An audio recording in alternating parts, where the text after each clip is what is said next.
일단은 몸이 좀 안 좋았어가지고 제대로 준비를 못한 점 죄송하고 그 발표 시작하도록 하겠습니다. 제가 준비한 논문은 이제 메시 덴시티 어댑테이션 for template based shape reconstruction이라는 논문인데요. 이거는 이제 그 3D surface reconstruction에서 이게 2023년 시그라프 논문인데 이때는 이제 그 3D surface reconstruction을 할 때 그 벌텍스에 대한 덴시티를 그거를 그 제어를 하지를 않아 가지고 문제가 돼서 새로운 메쉬 덴시티 어댑테이션 방법을 제안한 논문입니다.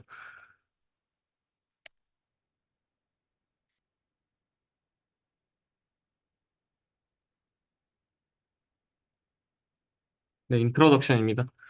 3D 서페이스 리컨스트럭션은 이제 오브저베이션을 통해서 3D 물체나 장면을 얻는 태스크를 말을 하고요. 그리고 이 논문에서는 제가 아니, 그 서페이스 리컨스트럭션을 위해서 그 템플릿 베이스드 어프로치라는 방식을 사용을 합니다. 제가 예전 논문에서도 말씀드린 적이 있었는데 그 템플릿 메쉬를 가지고 변형을 해서 저희가 리컨스트럭션 하고자 하는 물체로 변형을 해서 이제 만들어가는 방식입니다. 뒤에서 그 릴레이트 워크에서 조금 더 설명을 드리겠습니다.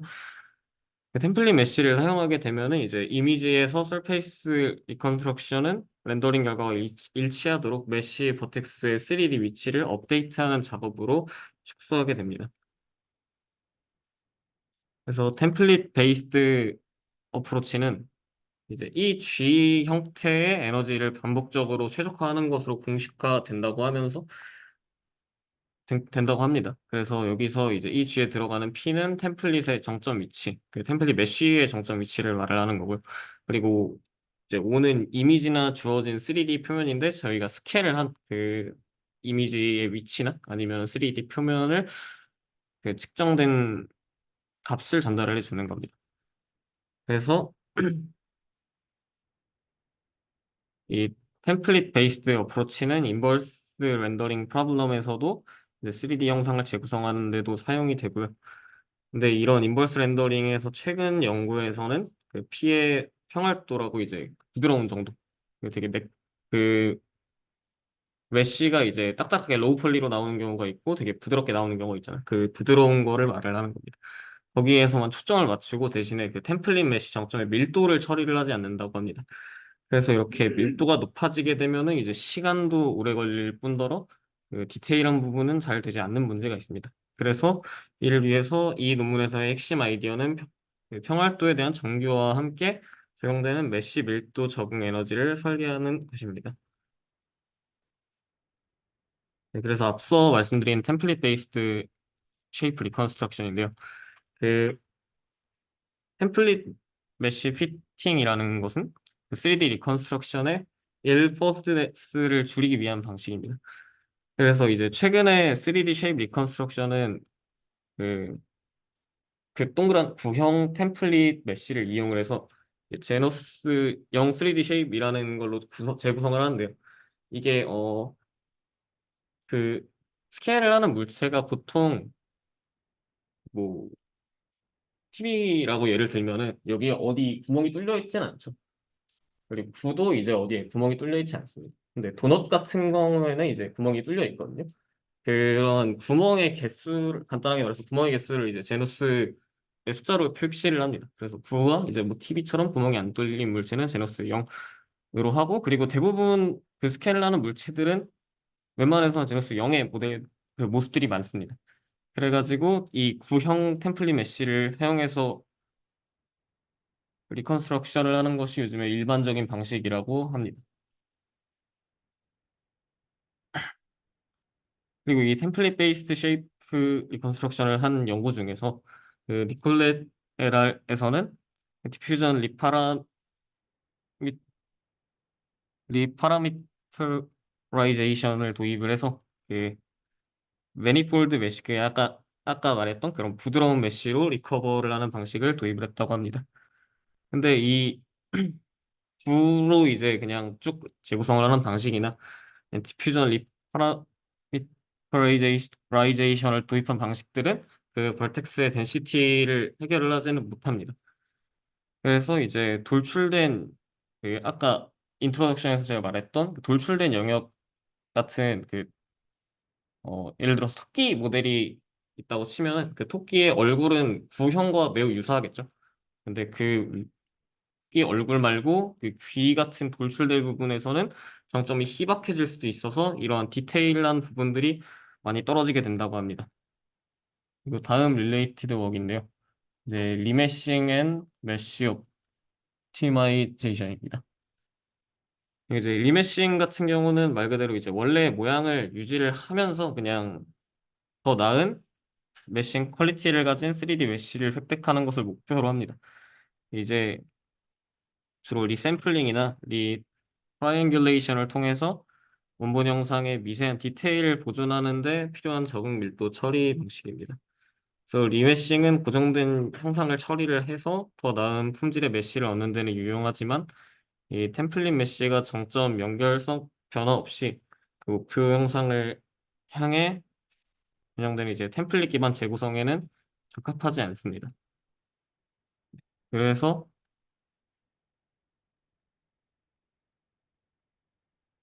하나를 빼먹은 것 같은데 그 템플릿 베이스드 쉐입에서 이제 리메싱을 아예 안 사용하는 건 아니고 여기 두 번째 줄에 적힌 것처럼 그 재구성 품질을 개선하기 위해서 리메싱을 사용은 합니다. 근데 이제 그 리메싱 같은 경우에는 매스 덴시티가 적용이 되지 않기 때문에 이제 이 논문에서는 그 리메싱을 하는 대신에 디포메이션을 사용을 해서 메쉬의 덴시티를 제어하는 새로운 메쉬 덴시티 어댑테이션 방식을 소개하고자 합니다. 그래서 이제 디포메이션은 엣지 랭스에 기반해서 적응 에너지에 따라서 그 메쉬 덴시티를 적용을 한다고 합니다. 그래서 엣지 길이는 이제 정점 사이의 거리를 나타내고 그리고 정점 주변의 엣지 길이가 짧을수록 정점 샘플링의 밀도가 높아진다고 합니다.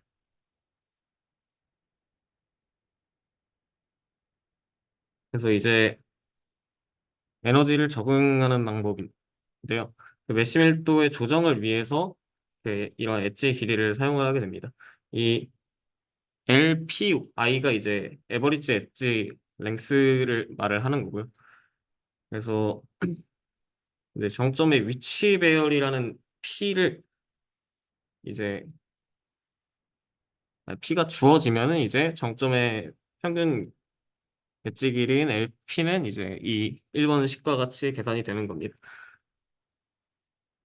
그리고 이제 여기 NI라는 값은 그 원링 네이버후드라고 이 논문에서 표현을 하는데 그 버텍스가 3D 모델에서 버텍스가 하나가 있으면은 거기서 이제 다음 버텍스로 연결이 되는 것들이 있겠죠. 그 인근하는 하나로 인근이 되는 그 버텍스들을 원링 네이버후드라고 여기서 표현을 합니다.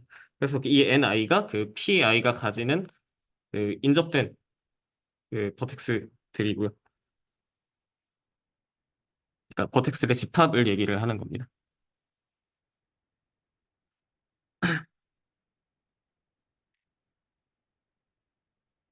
그래서 이러한 엣지 길이를 이제 매트릭으로 사용을 해서 이제 수식 2에 나오는 적응 에너지 EA를 최소화하기 위해서 정점 위치 P를 최적화하는 것으로 이 밀도 적응 문제를 이제 수식 2번과 같이 표현을 하게 됩니다. 그래서 I 프라임 같은 경우에는 그 목표 메쉬 밀도를 인코딩하는 이제 원하는 엣지 길이의 배열을 나타냅니다. 그래서 여기서 나오는 이제 N 같은 경우는 그 총 정점의 수고요. 그러니까 총 버텍스 총량이고요. 그리고 초기 정점 위치마다 이제 P가 주어지면은 그라디언 그라디언트 기반 최적화 도구를 통해서 이제 에너지 EA를 최소화해서 이런 벌텍스 위치 P를 반복적으로 업데이트를 합니다. 그래서 템플릿 기반 영상을 재구성하는 데에는 이런 템플릿 메쉬의 P를 제공을 하고 그리고 재구성된 영상에 바람직한 메쉬의 밀도를 얻기 위해서 메쉬 덴시티를 넣기 위해서 I 프라임을 제어하게 됩니다. 그리고 이제 아까 말했던 평활도라고 제가 표기를 해놨던 스무트네스 레귤라이제이션 방식, 레귤라이제이션입니다. 이제 앞서 보여드렸던 I 프라임에 따라서 인터섹션, 셀프 인터섹션과 같은 바람직하지 않은 아티팩트가 이 연산 중에서 포함될 수가 있습니다. 그래서 이러한 문제를 방지하기 위해서 앞에 나왔던 이 P의 정규화로, 이 식의 정규화로 그 확산 재파라미터를 사용하게 되고요. 이 과정에서 이제 경사항법을 사용을 하는데 그 이미지의 그 형태에서 다른 부분으로 집중된 그라디언트를 효과적으로 확산시켜서 이제 멀티뷰 실루엣을 대상으로 템플릿 메쉬를 안정적으로 변형시킨다고 합니다. 그래서 아까 릴레이티드 워크에 나왔던 니콜렛에서 제시한 경사관법을 여기서 사용을 하게 되고요. 이 경사관법은 이제 디퓨전 리파라미틀라이제이션인 U에 대한 일반 경사관법과 방식이 동일하다고 합니다. 그래서 이 식들이 그 식이고요.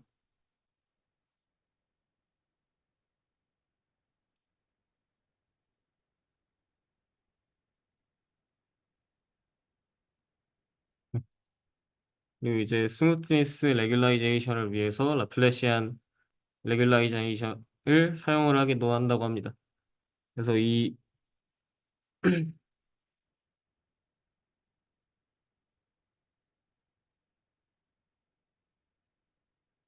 그 라플라시안 정규화는 이제 앞에서 설명을 했던 그 식이의 EA라는 적응 에너지와 이제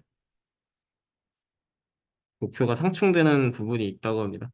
그래서 식 6의 6은 이에 대한 일반적인 공식이고 그 전자는 라플래시안 에너지라고 불리고 후자는 바이 라플라시안 에너지라고 합니다. 그래서 이 디스크리트 서페이스 메쉬에서는 그식 7처럼 라플라시안 연산자 L은 각 정점의 위치와 그 원링 네이버후드의 가중 평균 사이의 차이를 계산하는 희수행렬 L로 표현이 됩니다.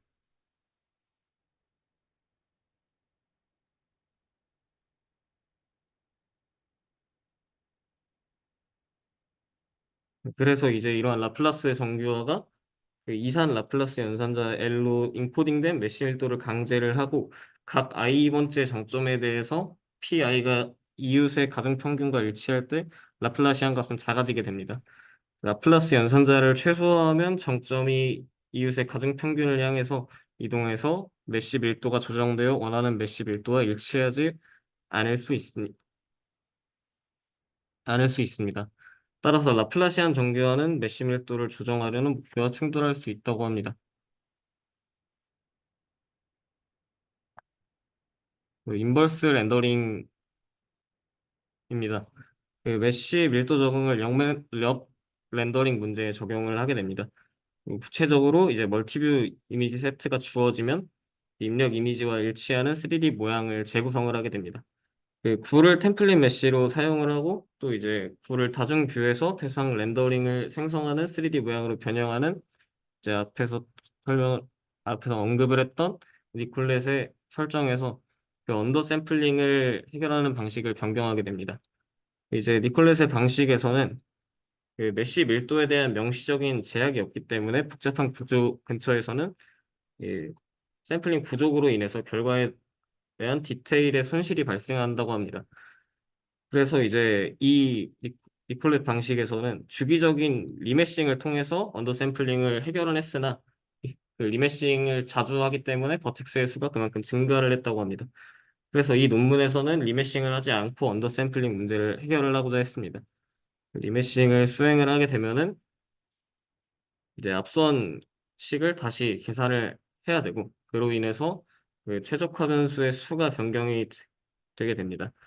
하지만 이제 이 연산을 하는 가운데 초기 이니셜 메시를 유지를 하면은 영 렌더링의 계산은 부담이 줄어들고 그리고 공식이 더 단순해지는 이점이 있다고 합니다. 그래서 이 아래 나와 있는 8구식은 역 렌더링의 프레임워크입니다. 그 3D 모양 P를 사용을 해서 관측된 이미지와 렌더링된 이미지 사이에 불일치를 측정하는 손실을 최소화하여 모양을 최적화합니다. 그래서 해당 카메라 포즈인 그 라지 P와 차등 렌더링 함수인 R을 사용을 해서 R이 있는 렌더링된 이미지 I 세트가 주어지면 그 강도 손실인 이 P는 이제 이 식처럼 나오게 된다고 합니다.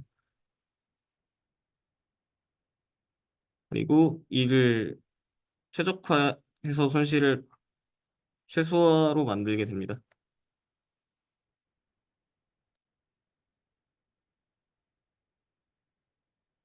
또 덴시티 어댑테이션에 대한 식들인데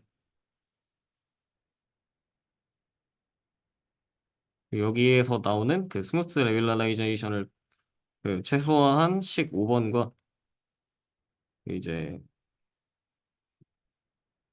그 U를 최적화해서 손실을 최소화한 식 9번을 가중치를 주어가지고 이제 10번씩처럼 만들게 됩니다. 그래서 앞에 있는 이 A 같은 경우에는 이제 균일한 밀도를 적용을 하기 위한 것이고 그 뒤에 있는 이 A 같은 경우에는 복잡한 구조, 그 아까 말했던 토끼의 귀 같은 부분에서 적응형 고밀도를 적용하기 위한 것으로 분리가 되어 있습니다. 그래서 최적화 프로세스의 이전 반복에서 얻은 이제 중간 모양인 P'을 사용을 해서 새로운 최적화 문제를 다음과 같이 식으로 푼 것입니다. 그리고 이제 균일한 메쉬 밀도를 적용하기 위해서 이제 식 11처럼 수식을 세우고요. 이 식은 이제 정점에 대해서 원하는 모든 평균의 엣지 길이가 동일함을 설명을 하고 있고 그 LMP'은 P'에 있는 정점의 평균 엣지 길이의 평균을 말하고 있습니다. 그래서 정확한 재구성을 위해서는 상대적으로 많은 수의 정점이 필요한 복잡한 구조의 영역에서 메쉬 밀도를 높이기 위해서 L 프라임 K이 이제 14번씩을 설계를 하게 됩니다. P 프라임에서 계산된 라플래시안 크기를 사용을 해서 구조의 복잡도를 측정을 하게 됩니다. 복잡한 구조는 라플래시안 크기에 비례해서 높은 평균 공률을 나타낸다고 가정을 하고 그리고 이제 식 12번에 나와 있는 걸 사용을 해서 이제 P 프라임에서 라플래시안 K의 L2 노름을 계산을 하게 됩니다. 그래서 이 값은 정점 평균 가장 길이의 평균으로 스케일링이 되고요. 그래서 이산 라플라스 연산자 L은 그 라지 L은 그 균일 가중치를 사용을 합니다. 그런 다음에 이제 논문에서는 역 오일러 방법의 한 단계인 확산을 사용을 해서 노이즈를 줄이기 위해서 K를 평화하고 이를 이제 식 13번을 통해서 S로 다음과 같이 표현을 한다고 합니다. 그래서 이 식 13에서 람다 S는 이제 확산 정도를 결정하는 시간 단계인데 여기서는 람다 S는 1을 사용을 하고요. 그리고 S를 사용하여 현재 평균 엣지 길이 L을 I를 스케일링하여 원하는 평균 엣지 길이 그 LK를 정의를 하게 됩니다. 그 선생님 제가 좀 식이 좀 복잡해서 이해가 잘 안 되긴 하는데요. 네, 세계별로 아마 저 10번식에서 세양이 아마 저 덴시티 디프레이션을 위한 주요 에너지 최소화하기는 한인 것 같은데 네. 각 항별로 설명해 주시면 될 것 같아요. 그러니까 하이 레벨로 1항이 어떤 걸 위한 항이고 2항이 어떤 걸 위한 항이고 세 번째 항이 어떤 걸 위한 항인지 알면 좀 이해가 빠를 것 같아요.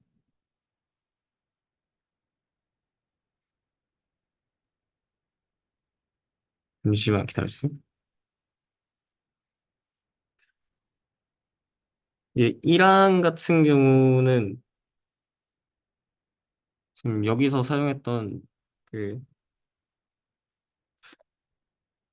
그 손실을 더하는 것이고, 뭐 2항과 3항이 각각 밀도와 관련이 있는 걸로 저는 봤었는데, 이제, 이제, 이제 2항에 있는 저 공식이 그 균일한 밀도를 이제 적용하기 위한 것이고, 그리고 이제 그 옆에가 그 균일하지 않고 약간 그 독특한 모양의 밀도를 정하기 위해서 있는 것들입니다. 그래서 이제 그 균일한 밀도와 관련된 게 그 바로 아래에 있는 11번식을 설명을 하게 됩니다. 그 EA 안에 들어가 있는 L'U와 P'이 들어가 있는 11번식이고요. 그리고 11번식 같은 경우는 그 그냥 정점에 대해서 원하는 모든 평균 길이가 그 동일함을 그 먼저 이제 LMP 프라임이 그 P 프라임에 있는 정점의 평균 엣지의 길이의 평균을 말하고 있습니다. 아마 그 펜트에 따라서 약간 성질을 맞춰 약간 균일하게 이제 빈스를 조정하고 그리고 그러면 그 매시마다 약간 어느 정도 더 독특한 표현을 해야 될 거잖아요. 네. 펜치마다. 네. 그럼 그거는 어떻게 차별을 시키고 이제 어떻게 그 보존을 시키는 건지. 일단 논문 뒤쪽에서는 그 먼저 가중치를 처음에는 앞에 WU 같은 경우를 0으로 맞추고 그 다음에 뒤에 거를 1로 그 다음에 반대 과정을 수행을 합니다. 그래서 이제 균등했을 때 더 높게 나오는지 그리고 이제 독특한 거를 초점을 맞췄을 때 더 높은 걸 더 둘 중에 어떤 게 더 높은지를 해가지고 이제 비교를 해서 그 수치를 맞추는 걸로 저는 봤습니다. 그래서 저도 이 논문을 제대로 이해를 하지 못하고 지금 설명을 하고 있어가지고 좀 자세하게 설명을 드리기가 좀 어렵긴 합니다.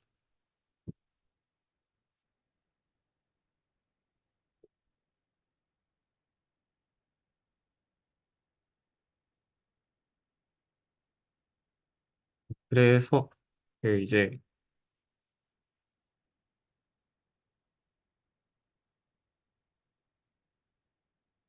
어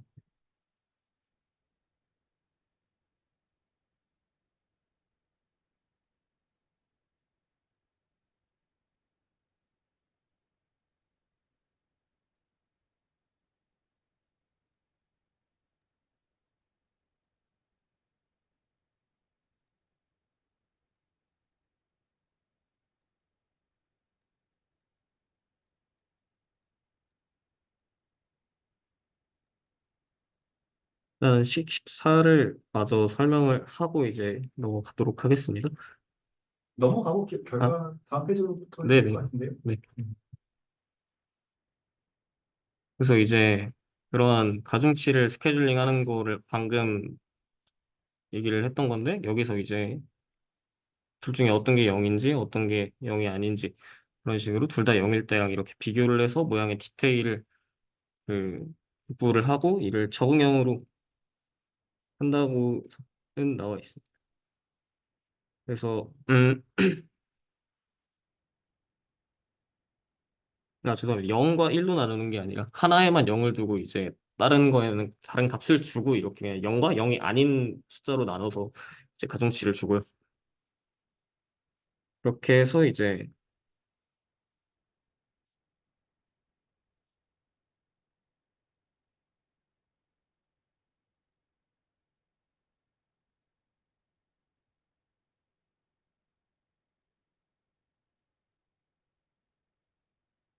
그래서 이러한 그 아까 말했 아까 언급했던 이 에너지의 이제 손실을 최소화로 하는 값을 찾게 되는 거고 이제 그 가중치를 어떻게 설정해서 나온지에 대한 결과값이 다음과 같습니다.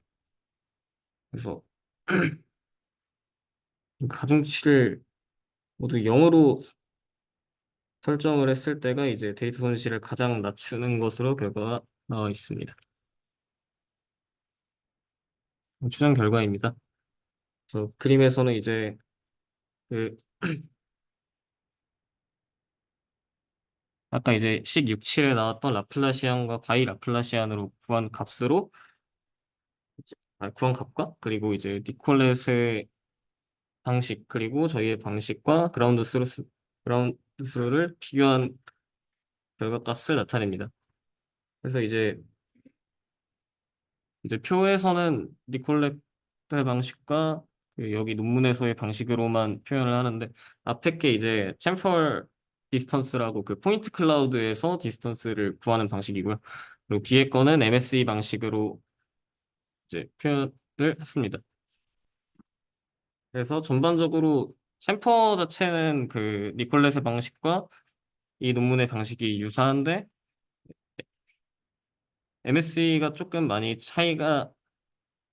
비교 챔퍼에 비해서 조금 많이 차이가 나고, 결과적으로 이제 이 논문의 방식이 더 디스턴스가 그 오류값이 적게 나오게 됩니다. 네, 이상으로 발표 마치도록 하겠습니다.